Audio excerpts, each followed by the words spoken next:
ماشین بعدی. اوه 50 میلیون خرج برا. تو که هنوز کاپوت بالا نزدی. مکانیکی یعنی مکان نیکی. داداش این لیستی که بدون از 12 دقیقه بگیر بیا. یا واش سرسینا یا برفا کن نیم کیلو مرغ دو بس دستمال 1 کیلو پیاز. پیاز چرا توی ماشین داره الان؟ شب مهمون دارم ازت نک دیگه. شاگرد جان اگه گفتی اینجا کجا؟ چال سرویس دیگه اوستا. نه اینجا مکان خاطرات ان شاءالله براتم خاطره میشه. اوستا می روغن ماشین ما رو عوض کن. از اون روغن نیست که خودت استفاده می‌کنی. من از این روغن استفاده میکنم. روغن خوراکی اویلا. این چی بود اضافه آمد؟ ولش کن مهم نیست. موسی ماشین داماده برو. سانتافه؟ سوزوکی. نمیدونم این درم به چقدر بد بسته میشه. خارت خرابه. چی؟ در خارت خرابه. چی داری میگی؟ بابا این درت این خارش خرابه. من خارش عوض کنم.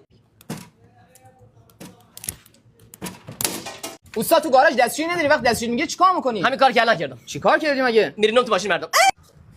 مشکل چیه؟ تو مکانیکی ما از کجا بدونم؟ ماشین توی ما از کجا بدونم؟ یا حضرت عباس موتورش کو. اوستا چقدر قیمت تعمیر ماشین زیاد شده که با ما راه بیا دیگه. خب ببر راه بره.